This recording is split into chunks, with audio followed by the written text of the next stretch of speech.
പരിശുദ്ധ അമ്മയോടൊത്ത് ഈശോയെ നമുക്ക് ആരാധിക്കാം. ആവേ മരിയ പ്രോഗ്രാമിലേക്ക് എല്ലാവർക്കും സ്വാഗതം. പരിശുദ്ധ മറിയം അവൾ നമ്മുടെ അമ്മയാണ്. അവൾ നിത്യസഹായികയാണ്. അവൾ കനിവിൻ്റെ അമ്മയാണ്.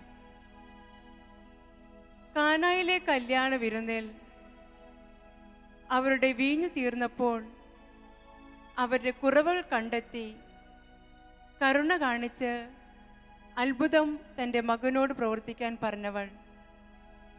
നമ്മുടെ ജീവിതയാത്രയിൽ ഏതൊരു കുറവിൻ്റെ സമയത്തും നമ്മെ നിത്യമായി സഹായിക്കുന്ന നിത്യസഹായികയായ പരിശുദ്ധ അമ്മയോട് യാചിക്കുമ്പോൾ പിതാവും പുത്രനും പരിശുദ്ധാത്മാവുമായ ദൈവത്തിൻ്റെ വാഗ്ദാനമായ നിത്യസഹായകനായ പരിശുദ്ധാത്മാവിൻ്റെ അഭിഷേകത്താൽ നമ്മെ ഓരോരുത്തരെയും കൃപ നിറയ്ക്കുന്ന പരിശുദ്ധ അമ്മയുടെ സഹായം.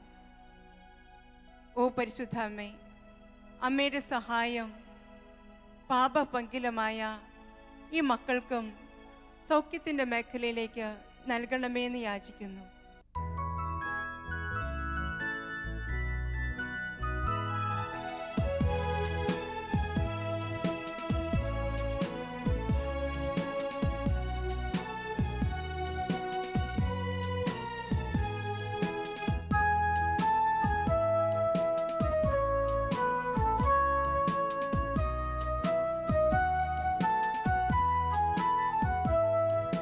നിസ്സഹായരേ, നിത്യവും കാത്തിടുന്ന നിത്യകന്യകേ മരിയാമ്പികേ. നിസ്സഹായരേ, നിത്യവും കാത്തിടുന്ന നിത്യകന്യകേ മരിയാമ്പികേ.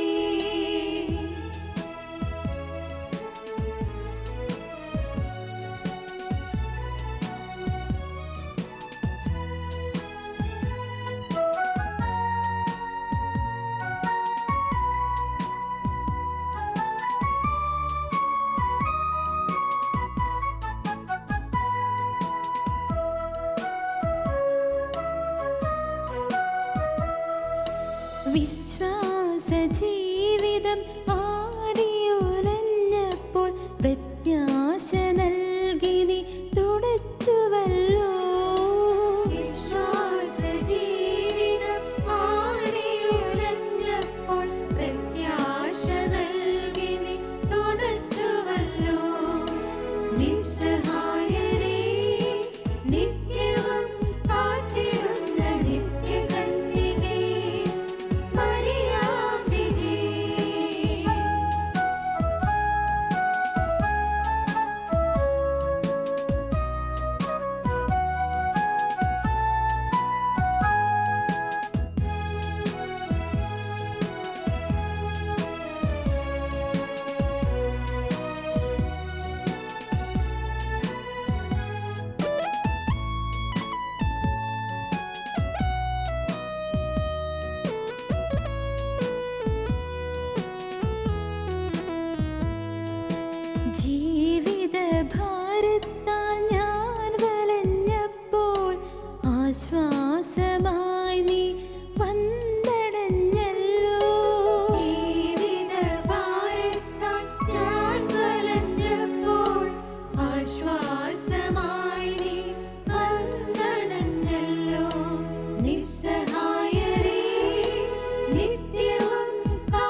കനിയണമേ, നിൽക്കുമിദാസരെ നയിക്കണമേ.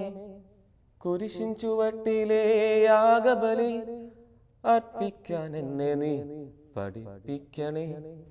പരിശുദ്ധയമ്മേ, ദേവമാതാവേ, കുരിശിൻ ചുവട്ടിലെ നിൻ്റെ ആ വ്യക്തിത്വത്തോട്, കുരിശിൻ ചുവട്ടിലെ ആ യാഗബലിയോട് എന്നെയും ഞാൻ ചേർത്ത് വെക്കുന്നു. എൻ്റെ ജീവിത സാഹചര്യങ്ങളെയും ഞാൻ ചേർത്ത് വെക്കുന്നു. ഞാൻ വിളിക്കപ്പെട്ടവനാണ്, തെരഞ്ഞ് എടുക്കപ്പെട്ടവനാണെന്നുള്ള ആ ബോധ്യം എനിക്ക് നൽകണമേ. ആ ഒരു ബോധ്യത്തിലേക്ക് വളരുവാനും ദൈവസന്നിധിയിൽ കൃപ കണ്ടെത്തുവാനും അത് അനേകർക്ക് പകർന്നു കൊടുക്കുവാനും എന്നെ നീ സഹായിക്കണമേ. ആമീൻ. ഈശോമിശിഹായ്ക്ക് സ്തുതിയായിരിക്കട്ടെ. ഇപ്പോൾ നമ്മൾ ധ്യാനിക്കാൻ പോകുന്ന വിഷയം നല്ല കിണറിനെ പറ്റിയാണ്.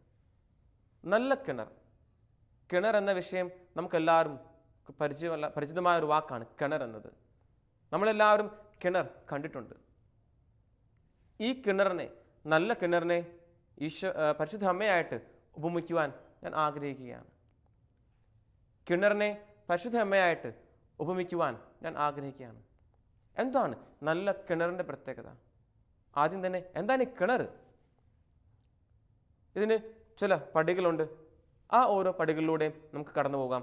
അപ്പോൾ എന്താണ് നല്ല കിണറെന്നും എന്താണ് ഈ നല്ല കിണറിനും പരിശുദ്ധ അമ്മയ്ക്കും ആയിട്ടുള്ള ബന്ധമെന്നും നമുക്ക് മനസ്സിലാക്കാൻ സാധിക്കും. ഒന്നാമത്, കിണർ എന്ന യാഥാർത്ഥ്യം പ്രത്യേകമായി തിരഞ്ഞെടുക്കപ്പെട്ട ഒരു ഇടമാണ് കിണർ. അതായത് കിണർ കുഴിക്കണമെങ്കിൽ, ഒരു സ്ഥലത്ത് കിണർ കുഴിക്കണമെങ്കിൽ നമ്മൾ പ്രത്യേകമായി ചില സ്ഥലങ്ങൾ തിരഞ്ഞെടുക്കണം. അതിനുവേണ്ടി ഒരു ഏരിയ സെലക്ട് ചെയ്യും. സെലക്റ്റഡ് ഏരിയ, പ്രത്യേകമായി സെലക്ട് ചെയ്യപ്പെട്ട ഒരു ഇടം കാണും. എന്താണ് ഈ സെലക്ഷൻ്റെ പ്രത്യേകത? നമ്മൾ അവിടെയും ഇവിടെയും കൊണ്ട് കിണർ ഒരിക്കലും കുത്താറില്ല. അതിനുവേണ്ടി തേടി നടക്കും. കൃത്യമായ സ്ഥലം കിട്ടുമ്പോൾ അവിടെ മാത്രമേ കിണർ കുഴിക്കാറുള്ളൂ. സെലക്ഷനാണ് ഒന്നാമത്തെ പ്രത്യേകത. സെലക്ഷൻ. അതെ, ഞാനും നീയും തിരഞ്ഞെടുക്കപ്പെട്ടവരാണ്. മറിയത്തെ പോലെ തന്നെ മറിയം പ്രത്യേകമായൊരു ദൗത്യത്തിന് വേണ്ടി തിരഞ്ഞെടുക്കപ്പെട്ടവളായിരുന്നു. വചനത്തിന് ഉദരത്തിൽ രൂപം നൽകുവാൻ വേണ്ടി, അതുമല്ലെങ്കിൽ ദൈവത്തിന് ഈ ഭൂമിയിലേക്ക് കടന്നു വരുവാൻ വേണ്ടി ഒരു വാതിലായി തീർന്നവളാണ് മറിയം. അതായിരുന്നു അവൾക്ക് ലഭിച്ച ദൗത്യം. ആ ദൗത്യം ഏറ്റവും പൂർണ്ണതയിൽ അവൾ നിർവഹിച്ചു. നമ്മളും സെലക്റ്റഡ് ആണ്. മാമോദീസ വഴി നമ്മൾ ഓരോരുത്തരും തിരഞ്ഞെടുക്കപ്പെട്ടവരാണ് ചില പ്രത്യേക ദൗത്യങ്ങൾക്ക് വേണ്ടി. കുടുംബത്തിൽ കുടുംബനാഥനാണെങ്കിൽ മക്കളാണെങ്കിൽ ഓരോരുത്തർക്കും അവരവരുടേതായിട്ടുള്ള റോളുണ്ട്, ഉത്തരവാദിത്വങ്ങളുണ്ട്. അതിൻ്റെ പൂർണ്ണതയിൽ ആ സെലക്ഷനിൽ വെച്ചുകൊണ്ട് അത് പൂർണ്ണതയിൽ നിർവഹിക്കുമ്പോൾ അവരുടെ സെലക്ഷൻ കംപ്ലീറ്റ് ആവുകയാണ്. അതാണ് ഒന്നാമത്തെ പ്രത്യേകത. ഇനി രണ്ടാമത്തെ പ്രത്യേകത, ഈ കിണർ എന്ന സ്ഥലം കണ്ടെത്തി കഴിഞ്ഞു, ഇതിനുള്ള സ്ഥലം കണ്ടെത്തി കഴിഞ്ഞു. ഇനി അടുത്തത് അവിടെ ചെയ്യുന്നത് ഇവിടുന്ന് മണ്ണെടുത്ത് മാറ്റണം, കുഴിക്കണം. അതായത് അവിടെ ഉള്ള ചിലതിനെ എടുത്ത് മാറ്റിയേ പറ്റൂ. ഞാൻ സെലക്റ്റഡ് ആണ്, ഞാൻ തിരഞ്ഞെടുക്കപ്പെട്ടവനാണ്. ഈ തിരഞ്ഞെടുക്കപ്പെട്ട എന്നിൽ നിന്ന് ചില കാര്യങ്ങൾ എടുത്തു മാറ്റിയെങ്കിൽ, പറിച്ചു മാറ്റിയെങ്കിൽ മാത്രമേ അവിടെ ചില കാര്യങ്ങൾ നടക്കത്തുള്ളൂ. ഈ ഡിഗ്ഗിങ് പ്രോസസ്സ്, ഈ കുഴിച്ച് മാറ്റുന്ന ഒരു അവസ്ഥ അവിടെ നടക്കണം. എന്നിലെ ചില അവസ്ഥകളെ, പ്രവണതകളെ, ചില സ്വഭാവ രീതികളെ, ചില തെറ്റായ ശീലങ്ങളെ കുഴിച്ചെടുത്ത് മാറ്റണം. ഈ മാറ്റുന്ന പ്രക്രിയ അവിടെ നടക്കണം. എങ്കിൽ മാത്രമേ കിണറിൻ്റെ രൂപവും ഭാവവും അവിടെ ലഭിക്കത്തുള്ളൂ. ഇനി മൂന്നാമത്തെ പ്രത്യേകതയാണ്, ഈ മാറ്റൽ പ്രക്രിയയിൽ നടക്കുന്നത് താഴേക്ക് പോകുന്ന ഒരവസ്ഥയാണ്, എളിമപ്പെടലാണ്. എത്രമാത്രം ആഴത്തിലേക്ക് കുഴിച്ചു പോകുന്നു അത്രമാത്രം ജലം ലഭിക്കുമെന്ന ഉറപ്പ് അവിടെ ലഭിക്കുകയാണ് നമുക്ക്. കിണറെന്ന ഈ ഒരു ആശയത്തിൽ ഈ കുഴിക്കൽ പ്രക്രിയ നടക്കുന്ന പോലെ തന്നെ പരിശുദ്ധ അമ്മയുടെ ജീവിതത്തിലും ഈ ഒരു എളിമപ്പെടൽ നടന്നിരുന്നു. നിരന്തരമായിട്ടുള്ള ഒരു എളിമപ്പെടലാണ് പരിശുദ്ധ അമ്മയുടെ ജീവിതത്തിൽ നമ്മൾ കാണുന്നത്. നമ്മുടെ ജീവിതത്തിലും ഈ ഒരു എളിമപ്പെടൽ ഉണ്ടാകണം. ഒന്നാമത്തെ പ്രത്യേകതയാണ് സെലക്ഷൻ, തിരഞ്ഞെടുക്കപ്പെടൽ. രണ്ടാമത്തെ പ്രത്യേകതയാണ് ഈ മാറ്റുന്ന അവസ്ഥ അല്ലെങ്കിൽ കുഴിക്കുന്ന ഈ ഒരു അവസ്ഥ. മൂന്നാമത്തെ പ്രത്യേകതയാണ് എളിമപ്പെടൽ. എടുത്തു മാറ്റുമ്പോൾ എളിമപ്പെടൽ അവിടെ നടക്കുകയാണ്. ഇനിയും നാലാമത്തെ പ്രത്യേകതയാണ്, താഴേക്ക് പോകുമ്പോൾ തോറും ഇടയ്ക്ക് കരിങ്കൽ അനുഭവങ്ങൾ ഉണ്ടാകാൻ സാധ്യതയുണ്ട്. ഈ കരിങ്കൽ അനുഭവങ്ങൾ ഉണ്ടാകുമ്പോൾ അതിനെ വചനമാകുന്ന കൂടം കൊണ്ട് ഇടിച്ച് പൊടിക്കുന്ന അവസ്ഥകൾ ഉണ്ടാകണം. അതായത് വിശുദ്ധിയുടെ മാർഗത്തിലൂടെ ഞാൻ നടന്നു നീങ്ങുമ്പോൾ നന്മയുടെ മാർഗത്തിലൂടെ ഞാൻ നടന്നു നീങ്ങുമ്പോൾ അവിടെ എൻ്റെ മുന്നിൽ ചില കരിങ്കൽ അനുഭവങ്ങൾ ഉണ്ടാകാം. എൻ്റെ ചില സ്വഭാവ പ്രത്യേകതകൾ അത് ഞാൻ ഇടിച്ചു പൊടിക്കണം. അത് ഞാൻ വചനമാകുന്ന കൂടം കൊണ്ട് ഇടിച്ചു പൊടിക്കുന്നില്ലെങ്കിൽ അത് അവിടെ തടസ്സമായി നിൽക്കും. നീരുറവയിലേക്ക് എത്തിച്ചേരാൻ എനിക്കൊരിക്കലും സാധിക്കുകയില്ല. മറിയത്തിൻ്റെ ജീവിതം പരിശോധിക്കുകയാണെങ്കിൽ നിരന്തരമായി ഈ ഒരു ഇടിച്ചു പൊടിക്കപ്പെടൽ നടന്ന ഒരു ജീവിതമാണ്. ഗോതമ്പ് മണി നിലത്ത് വീണ് അഴിഞ്ഞു, അത് 100 മേനി ഫലം നൽകി. ഇനിയും ഇതവിടെ നിന്ന് പറിച്ചെടുക്കപ്പെട്ടു. ഇതിങ്ങനെ പറിച്ചെടുക്കപ്പെടാൻ മാത്രം പോരാ, ഇതിന് ഇടിച്ചു പൊടിക്കപ്പെടണം. ഇടിച്ചു പൊടിക്കപ്പെടുന്ന ഈ ഗോതമ്പ് പൊടിയിലേക്ക് ജലം ഒഴുകണം. ജലം ഒഴുകിയിട്ട് ഇത് മാവായി മാറണം. ഇത് ചുട്ടുപഴുത്ത കല്ലിന്മേൽ വെക്കപ്പെടണം. അവിടെ നിന്ന് ഇത് അപ്പമായി തീരണം. അവിടെ ഇരുന്നാൽ പോരാ, ഇത് പുരോഹിതൻ്റെ കരങ്ങളിലേക്ക് എത്തണം. അപ്പോൾ അത് കുർബാനയായി മാറും. ഈ ഒരു ഇടിച്ചു പൊടിക്കലിൻ്റെ അനുഭവമാണ് ഈ കരിങ്കൽ അനുഭവത്തിൽ നമ്മൾ മനസ്സിലാക്കേണ്ടത്. അതായത് കുർബാന അനുഭവം, നിരന്തരമായിട്ടുള്ള ഒരു ഇടിച്ചു പൊടിക്കൽ, നിരന്തരമായിട്ടുള്ള ഒരു യുദ്ധം നമ്മുടെ ജീവിതത്തിൽ എപ്പോഴും നടക്കുന്നുണ്ട്. അതിനെപ്പറ്റി പൗലോസ്ലീഹ പറയുന്നുണ്ട്, ആയുധങ്ങൾ ധരിക്കുവിൻ. കാരണം നിരന്തരമായിട്ടുള്ള ഒരു യുദ്ധത്തിലാണ് ഓരോ ക്രിസ്ത്യാനിയും തിന്മയോടുള്ള ആ പോരാട്ടത്തിൽ. മറിയത്തിൻ്റെ ജീവിതത്തിൽ ഈ പോരാട്ടം നമുക്ക് കാണാൻ സാധിക്കും. അവൾ അവിടെ വിജയിക്കുകയാണ്. കാരണം കൃപ നിറഞ്ഞവളായിരുന്നു മറിയം. നമുക്കും ഈ നിരന്തരമായിട്ടുള്ള പോരാട്ടത്തിൽ വിജയിക്കാൻ സാധിക്കണമെങ്കിൽ ഈ ആയുധങ്ങൾ, നന്മയുടെ ആയുധങ്ങൾ നമ്മുടെ ഉള്ളിൽ ഉണ്ടാകണം. ഇനി അടുത്ത പടിയിലേക്ക് നമുക്ക് കടക്കാം. കിണറെന്ന് പറയുന്നത് ഉറവയുള്ള ഇടമാണ്. സെലക്ട് ചെയ്തു, അത് കുഴിക്കാൻ തുടങ്ങി, താഴേക്ക് പോകാൻ തുടങ്ങി, കരിങ്കൽ പൊട്ടിച്ചു മാറ്റി. ഇനിയും ഇത് ചെന്നെത്തുന്നത് ഒരു ഉറവയിലേക്കാണ്. കിണറെന്ന് പറയുന്നത് ഉറവ ഉള്ള ഇടമാണ്. എൻ്റെ ജീവിതം ഈ കിണറിനെ പോലെ ഉറവയോട് ബന്ധമുണ്ടോ എന്ന് പരിശോധിക്കണം. കുർബാനയിലൂടെ, കുംസാരത്തിലൂടെ, മറ്റു കൂദാശകളിലൂടെ, സന്ധ്യാപ്രാർത്ഥനയിലൂടെ, വചനം വായനയിലൂടെ ഞാൻ ഈ ഉറവയുടവുമായിട്ടുള്ള ബന്ധം കാത്തു സൂക്ഷിക്കുകയാണ്. ഉറവ ഉള്ള ഇടമാണ്. എന്താണ് ഇനി ഈ ഉറവ? അത് ഈശോ തന്നെയാണ്. ഈശോവാകുന്ന ഉറവിടവുമായിട്ടുള്ള ആ ബന്ധം എനിക്ക് കാത്തു സൂക്ഷിക്കാൻ സാധിക്കണം. അവിടെ ഞാനല്ല ഉറവിടം, എന്നെ ഉപകരണമാക്കുക മാത്രമാണ് ചെയ്തത്. സത്യത്തിൽ മറിയമാകുന്ന ആ ഒരു ഉപകരണത്തിലൂടെയാണ് ദൈവം ഇടപെട്ടത്. ഇന്ന് ഞാൻ ഈ കാലഘട്ടത്തിൽ ജീവിക്കുമ്പോൾ എൻ്റെ കരങ്ങൾ ഈശോയുടെ കരമായി മാറണം, എൻ്റെ അധരങ്ങൾ ഈശോയുടെ അധരമായി മാറണം, എൻ്റെ കണ്ണുകൾ ഈശോയുടെ കണ്ണുകളായി മാറണം, എൻ്റെ കാതുകൾ ഈശോയുടെ കാതുകളായി മാറണം, എൻ്റെ പാദങ്ങൾ ഈശോയുടെ പാദങ്ങളായി മാറണം. ഞാൻ അവൻ്റെ കരങ്ങളിലെ ഉപകരണമായി മാറണം. അപ്പോൾ ഈ ഒരു പ്രക്രിയ, ഈ ഉറവിടവുമായിട്ടുള്ള ബന്ധം അവിടെ സ്ഥാപിക്കപ്പെടുകയാണ്, അതവിടെ സംജാതമാകുകയാണ്. ഇനി അടുത്ത പ്രത്യേകതയാണ്, ഈ ഉറവിടം അവിടെ ഉണ്ടായാൽ മാത്രം പോരാ, ഈ ഉറവിടത്തിൽ നിന്ന് ജലം പുറത്തേക്ക് ഒഴുകണം. കിണറിലൂടെ പുറത്തേക്ക് ജലം വരണം. പലപ്പോഴും ഉറവിടം അവിടെ ഉണ്ട്, നമ്മൾ പല തടസ്സങ്ങൾ സൃഷ്ടിക്കാറുണ്ട്. പല സ്വഭാവ പ്രത്യേകതകൾ കാരണം, ബന്ധങ്ങൾ കാരണം, ഒരുപക്ഷെ പൗരോഹിത്യ ജീവിതം മുന്നോട്ട് ജീവിക്കുമ്പോഴായിരിക്കാം ചില തടസ്സങ്ങൾ ഉണ്ടാകുന്നത്. ഒരുപക്ഷെ നല്ല അമ്മയായി, നല്ല ഭർത്താവായി, നല്ല ഭാര്യയായി മുന്നോട്ട് ജീവിക്കുമ്പോഴായിരിക്കാം ചില സ്വഭാവ പ്രത്യേകതകൾ ഉണ്ടാകുന്നത്. അത് കൃപ ഒടുങ്ങിൽ നിന്ന് തടസ്സപ്പെടുത്താം. മഴ പെയ്തുകൊണ്ടിരിക്കുകയാണ്. എന്നാൽ ഈ മഴയെ സ്വീകരിക്കുന്ന ഞാനാവുന്ന പാത്രം എങ്ങനെയാണ് ഇരിക്കുന്നത്? അത് കമിഴ്ന്നാണ് ഇരിക്കുന്നത്, അതോ വക്ക് തുറന്നാണ് ഇരിക്കുന്നത്? വക്ക് തുറന്നിരിക്കുന്ന പാത്രങ്ങളിലേക്ക് മാത്രമേ കൃപ ഒഴുകി ഇറങ്ങത്തുള്ളൂ. അതുപോലെ തന്നെ ദൈവികമായ ഈ ഉറവിടം എന്നിൽ നിന്ന് പുറത്തേക്ക് വരണമെങ്കിൽ എല്ലാ തടസ്സങ്ങളും നീക്കപ്പെട്ട് വക്ക് തുറന്നിരിക്കുന്ന ഒരവസ്ഥയിലേക്ക് ഞാൻ വരണം. അതാണ് ഈ കിണറിൻ്റെ അടുത്ത പ്രത്യേകത. മറിയത്തിൻ്റെ പ്രത്യേകത അതുതന്നെയായിരുന്നു. ഇനി ഈ കിണർ എന്ന് പറയുന്നത് ബന്ധങ്ങളുടെ ഇടമാണ്. ബൈബിളിൽ ഉടനീളം നോക്കുകയാണെങ്കിൽ കിണർ ബന്ധങ്ങളുടെ ഇടമാണ്. മോശ സിപ്പോറെ കണ്ടുമുട്ടുന്നത് കിണറിൻ്റെ അരികിൽ വെച്ചാണ്. അബ്രഹാത്തിൻ്റെ ദാസൻ ഇസ്ഹാക്കിന് വേണ്ടി ഭാര്യയെ കണ്ടെത്തുന്നതും ഈ കിണറിൻ്റെ അരികിൽ വെച്ച് തന്നെയാണ്. ഇനിയും യാക്കോബ് രാഹേലിനെ കണ്ടെത്തുന്നതും ഈ കിണറിൻ്റെ അരികിൽ വെച്ച് തന്നെയാണ്. ഇനിയും ഈശോ സമരിയക്കാരെ കണ്ടെത്തുന്നതും ഈ കിണറിൻ്റെ അരികിൽ വെച്ച് തന്നെയാണ്. കിണർ എപ്പോഴും ബന്ധങ്ങളുടെ ഇടമാണ്. എൻ്റെ ജീവിതം, ഞാൻ കിണറാണെങ്കിൽ എൻ്റെ ജീവിതം ബന്ധങ്ങളുടെ ഇടമായിരിക്കും. അത് വാട്സപ്പിലും ഫേസ്ബുക്കിലും ട്വിറ്ററിലും മാത്രം ഒതുങ്ങി നിൽക്കുന്ന ബന്ധങ്ങളല്ല.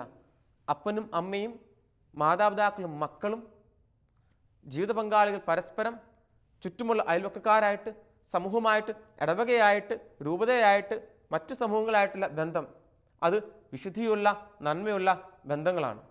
അങ്ങനെ വരുമ്പോഴത്തേക്ക് അവിടെ വലിയ കൃപയൊഴുകും. കിണർ എന്ന് പറയുന്നത് ബന്ധങ്ങളുടെ ഇടമാണ്. അത് എന്നിൽ മാത്രം ഒതുങ്ങി നിൽക്കുന്ന ഒരു അനുഭവമല്ല. പക്ഷേ നമ്മൾ ജീവിക്കുന്ന ഈ കാലഘട്ടത്തിൽ ഫ്ലാറ്റ് കൾച്ചറാണ്. മറ്റുള്ളതായിട്ട് ഒരു ബന്ധവും കാത്തു സൂക്ഷിക്കാതെ ഞാൻ തന്നെ എൻ്റെ മുറിയിൽ ഒതുങ്ങിക്കൂടിയിരിക്കുന്ന ഒരവസ്ഥ, ഞാനും എൻ്റെ മൊബൈൽ ഫോണും ഞാനും എൻ്റെ ലാപ്ടോപ്പ് മാത്രമായി ഒതുങ്ങി നിൽക്കുന്ന ഒരവസ്ഥ. പണ്ടൊക്കെ ആയിരുന്നെങ്കിൽ എല്ലാവരും മുഖാഭിമുഖം, മുഖത്തേക്ക് മുഖം നോക്കി സംസാരിക്കുമായിരുന്നു. ഇന്ന് പക്ഷേ പലർക്കും അതിന് സമയമില്ല. കാരണം പലരുടെയും കഴുത്ത് കുനിഞ്ഞിരിക്കുകയാണ് അവരുടെ മൊബൈൽ ഫോണിലേക്ക്. ആ ഒരു കാലഘട്ടത്തിൽ നിന്ന് മാറി നമുക്കും ഈ ബന്ധങ്ങളുടെ ഒരു കാലഘട്ടത്തിലേക്ക് പോകാൻ വേണ്ടി പ്രത്യേകമായിട്ട് പരിശ്രമിക്കാം. ഇനിയും കിണർ എന്ന് പറയുന്നത് പ്രതീക്ഷയുടെ ഇടമാണ്. മറിയം പ്രതീക്ഷയുടെ ഇടമായിരുന്നു. അവളിലേക്ക് അവളുടെ അടുത്തേക്ക് വന്ന ഒരാൾ പോലും പ്രതീക്ഷ അറ്റ് പോകുന്നില്ല. പ്രതീക്ഷ നൽകുന്ന വ്യക്തികളാണ് നമ്മൾ മറ്റുള്ളവർക്ക്. ഒരുപക്ഷെ എൻ്റെ അടുത്തേക്ക് വരുന്ന, വേദനിച്ച് സങ്കടപ്പെട്ട് വരുന്ന ഓരോ വ്യക്തിക്കും എൻ്റെ ഒരു വാക്ക് മൂലം, എൻ്റെ സാന്നിധ്യം മൂലം, എൻ്റെ എന്നിലൂടെ വരുന്ന ചില പ്രവൃത്തികൾ മൂലം അവന് പ്രതീക്ഷ ലഭിക്കണം. അവന് ജീവിതത്തിൽ അറ്റുപോയ, നിരാശപ്പെട്ട് പോകുന്ന അവസ്ഥയിൽ അവനെ അത് ശക്തിപ്പെടുത്തണം. ഇനിയും കിണർ എന്ന് പറയുന്നത് നൽകലിൻ്റെ ഇടമാണ്. നൽകൽ മാത്രമാണ് കിണറ്റിൽ നിന്ന്. കിണർ മറ്റുള്ളവർക്ക് നൽകുകയാണ് ചെയ്യുന്നത്, ജലം നൽകുകയാണ് ചെയ്യുന്നത്, നന്മ നൽകുകയാണ് ചെയ്യുന്നത്, ജീവൻ നൽകുകയാണ് ചെയ്യുന്നത്. ഞാൻ മറ്റുള്ളവർക്ക് നൽകുന്ന അനുഭവമാണ് ഉണ്ടാകുന്നത്, അതോ ഞാൻ മറ്റുള്ളവരിൽ നിന്ന് എടുക്കുന്ന അനുഭവങ്ങളാണ് ഉണ്ടാകുന്നത്? മറ്റുള്ളവരെ ചൂഷണം ചെയ്ത് അവിടെ നിന്ന് ഞാൻ ഊറ്റിയെടുക്കുന്ന അനുഭവമാണ് ഉണ്ടാകുന്നത്, അത് ഞാൻ മറ്റുള്ളവർക്ക് എപ്പോഴും കൊടുത്തുകൊണ്ടാണ് ഇരിക്കുന്നത്? മറിയം എപ്പോഴും മറ്റുള്ളവർക്ക് കൊടുക്കുന്ന ഒരു അനുഭവമായിരുന്നു ഉണ്ടായിരുന്നത്. ഇനിയും കിണർ എന്ന് പറയുന്നത് സംതൃപ്തിയുടെ ഇടമാണ്. കിണറിൻ്റെ അരികിലേക്ക് ദാഹിച്ചു വരുന്ന വ്യക്തിക്ക് അവിടെ സംതൃപ്തി ലഭിക്കുന്നു. എന്നാൽ പ്രിയ സഹോദരങ്ങളെ, വിലയിരുത്തി നോക്കുക. എൻ്റെ അടുത്തേക്ക്, നിൻ്റെ അടുത്തേക്ക് വരുന്ന വ്യക്തികൾക്ക് നീ സംതൃപ്തിയാണോ നൽകുന്നത്, അതോ നിരാശയാണോ നൽകുന്നത്? നിന്നിൽ നിന്ന് അവൻ ജീവൻ്റെ ജലമാണോ കിട്ടുന്നത്, അതോ വിഷം വമിക്കുന്ന തിന്മയുടെ അനുഭവങ്ങളാണോ ഉണ്ടാകുന്നത്? നമുക്ക് പ്രത്യേകമായിട്ട് പരിശോധന നോക്കാം. ഇനിയും കിണർ എന്നത് ഏറ്റവും അവസാനമായി ആശ്വാസത്തിൻ്റെ ഇടമാണ്. അനേകർക്ക് ആശ്വാസം നൽകുന്ന, കൃപ നൽകുന്ന ഒരു ഇടമായി മാറുവാൻ നമുക്ക് സാധിക്കട്ടെ. ഇതാണ് കിണറിൻ്റെ പ്രത്യേകത. മറിയത്തെ നല്ല കിണറെന്ന് വിളിക്കുമ്പോൾ അവൾ തിരഞ്ഞെടുക്കപ്പെട്ടവളാണ്, പ്രത്യേകമായി തിരഞ്ഞെടുക്കപ്പെട്ടവളാണ്. ആ ഇടം കുഴിക്കപ്പെട്ടതാണ്, അത് എളിമപ്പെട്ട നിമിഷങ്ങളാണ്. ഉറവിടവുമായിട്ട് അതിന് ബന്ധമുണ്ട്. ഉറവിടത്തിൽ നിന്ന് അത് എപ്പോഴും ജീവൻ്റെ ജലം പുറത്തേക്ക് കൊടുത്തുകൊണ്ടിരിക്കുന്നു. അത് ബന്ധങ്ങളുടെ ഇടമാണ്, അത് പ്രതീക്ഷയുടെ ഇടമാണ്, അത് നൽകലിൻ്റെ ഇടമാണ്, അത് സംതൃപ്തിയുടെ ഇടമാണ്, അത് ആശ്വാസത്തിൻ്റെ ഇടമാണ്. പ്രിയ സഹോദരങ്ങളെ, എൻ്റെ ജീവിതം ഇതുപോലെ നല്ല കിണറായി മാറുവാൻ വേണ്ടി നമുക്ക് പ്രത്യേകം പ്രാർത്ഥിക്കാം. ഇനിയും നീ നല്ല കിണറായി മാറുന്നില്ലെങ്കിൽ നീ പൊട്ടക്കിണറായി മാറും. പൊട്ടക്കിണർ അപകടകാരിയാണ്. പൊട്ടക്കിണർ അപകടകാരിയാണ്. അതിന് വലിപ്പയില്ല. എപ്പോൾ വേണമെങ്കിലും ആര് വേണമെങ്കിലും അതിലേക്ക് ചെന്ന് വീഴാം. പൊട്ടക്കിണർ സ്ഥിതി ചെയ്യുന്നത് വിജനമായ പ്രദേശങ്ങളിലാണ്. പൊട്ടക്കിണറിനുള്ളിൽ ഒത്തിരി വിഷം നിറഞ്ഞ വായു കാണും, മലിനമായ ഒത്തിരി വസ്തുക്കൾ കാണും. അതിലേക്ക് വീഴുന്ന ആൾ ഒരിക്കലും രക്ഷപ്പെടണം നിർബന്ധമില്ല. അസ്വസ്ഥകൾ മാത്രമാണ് ഈ പൊട്ടക്കിണർ പ്രദാനം ചെയ്യുന്നത്. എൻ്റെയും നിൻ്റെ ജീവിതം പൊട്ടക്കിണറായി മാറാതിരിക്കട്ടെ, വിഷം വമിക്കുന്ന ഇടമായി മാറാതിരിക്കട്ടെ. നന്മ മാത്രം നൽകുന്ന പരിശുദ്ധ കന്യകാമറിയം പോലെ നന്മ മാത്രം മറ്റുള്ളവർക്ക് പകർന്നു കൊടുക്കുന്ന വിശുദ്ധിയുള്ള, കൃപയുള്ള ജീവിതമായി മാറാൻ വേണ്ടി പ്രത്യേകം പ്രാർത്ഥിക്കാം. പരിശുദ്ധ അമ്മയുടെ മാധ്യസ്ഥം യാചിക്കുകയും ചെയ്യാം. അമ്മേ മാതാവേ, എൻ്റെ ജീവിതം ഒരുപക്ഷെ പൊട്ടക്കിണറിന് തുല്യമായിരിക്കാം.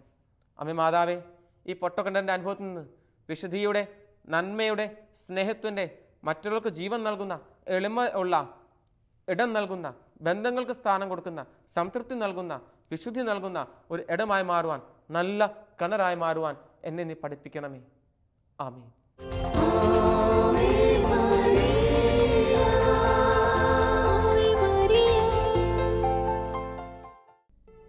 പ്രിയ ദൈവജനമേ, നിങ്ങൾ ഹൃദയത്തിൽ യേശുവിന് സ്ഥാനം കൊടുക്കുന്നത് പോലെ തന്നെ പരിശുദ്ധ അമ്മയ്ക്കും സ്ഥാനം കൊടുക്കുക. എന്നാൽ ഈശോ സ്നേഹിച്ചതുപോലെ നിങ്ങൾക്കൊരിക്കലും പരിശുദ്ധ അമ്മയെ സ്നേഹിക്കാനാവില്ല. പരിശുദ്ധ അമ്മ തൻ്റെ ജീവിതം മുഴുവനും സമർപ്പിച്ചതാണ് ഈശോയ്ക്ക് വേണ്ടി. നമ്മുടെ ജീവിതയാത്രയിൽ, നമ്മുടെ നൊമ്പരങ്ങളിൽ, വേദനകളിൽ, യാതനകളിലൊക്കെ ഈ പരിശുദ്ധ അമ്മയെ വിളിച്ചപേക്ഷിക്കുമ്പോൾ അമ്മ തൻ്റെ മകനോട് ചേർന്ന് നമ്മുടെ അടുത്തേക്ക് ഓടി വരും. അവൾക്ക് നമ്മുടെ നൊമ്പരങ്ങളിലും ദുഃഖങ്ങളിലും കണ്ടു നിൽക്കാനാവില്ല. തൻ്റെ മകനോട് പറയും, മകനെ, അവനും വേണ്ടത് ചെയ്തു കൊടുക്കുവിനെന്ന്. എൻ്റെ ജീവിതത്തിൽ ഒത്തിരിയേറെ ദുഃഖ ദുരിത പാപാവസ്ഥയിലൂടെ കടന്നു പോയപ്പോഴൊക്കെ ഞാൻ മറിയത്തിൻ്റെ ദിവ്യമായ ചിത്രത്തിൽ എൻ്റെ മുഖം അമർത്തി പ്രാർത്ഥിക്കുമ്പോഴൊക്കെ അമ്മ എന്നെ സാന്ത്വനപ്പെടുത്തുകയും ആശ്വസിപ്പിക്കുകയും സന്തോഷിപ്പിക്കുകയും രക്ഷിക്കുകയും ചെയ്തിട്ടുണ്ട്. ഈ അമ്മ നിങ്ങൾ ഓരോരുത്തരെയും സന്തോഷിപ്പിക്കുകയും ആനന്ദിപ്പിക്കുകയും രക്ഷിക്കുകയും ചെയ്യുമെന്ന് വിശ്വസിക്കുന്നു.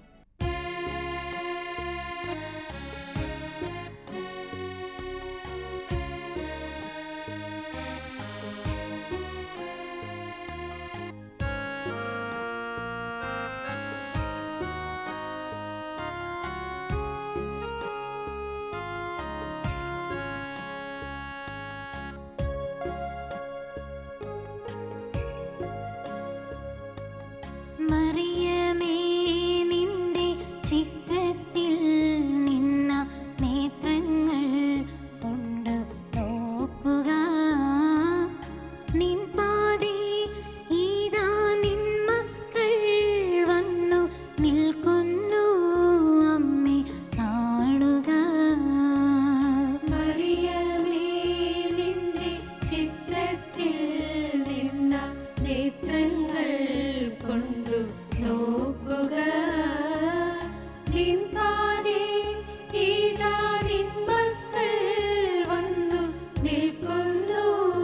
അമ്മേ കാണുക.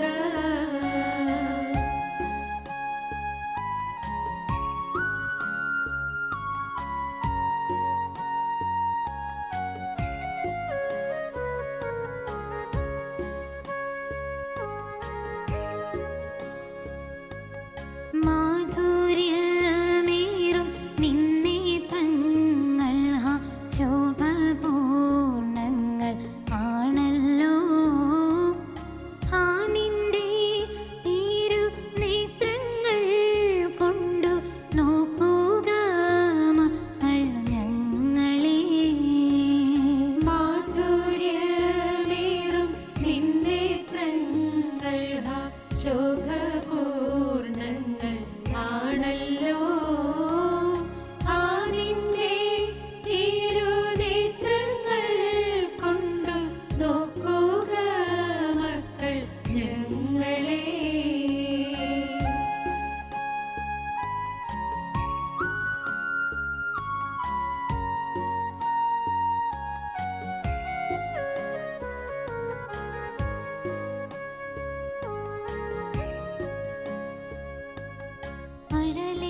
അഴലേറുന്നോരി ഊഴിയിൽ ഞങ്ങൾ ഇടറി വീഴാതെ നീങ്ങിടാൻ അമ്മേ നിൻ തിരു കൈകളിൽ എന്നും ഞങ്ങളെ കാത്തു കൊള്ളണേ. അഴലേറുന്നോരി ഊഴിയിൽ ഞങ്ങൾ ഇടറി വീഴാതെ നീങ്ങിടാൻ അമ്മേ നിൻ തിരു കൈകളിൽ എന്നും ഞങ്ങളെ കാത്തു കൊള്ളണേ. മറിയമേ നിന്റെ ചിത്രത്തിൽ നിന്ന നേത്രങ്ങൾ കൊണ്ട് നോക്കുക. നിൻ പാതേ ഇതാ നിൻ മക്കൾ വന്നു നിൽക്കുന്നു. അമ്മേ കാണുക. മറിയമേ നിന്റെ ചിത്രത്തിൽ നിന്ന നേത്രങ്ങൾ കൊണ്ടു നോക്കുക. നിൻ പാതേ ഇതാ നിൻ മക്കൾ വന്നു നിൽക്കുന്നു. അമ്മേ കാണുക.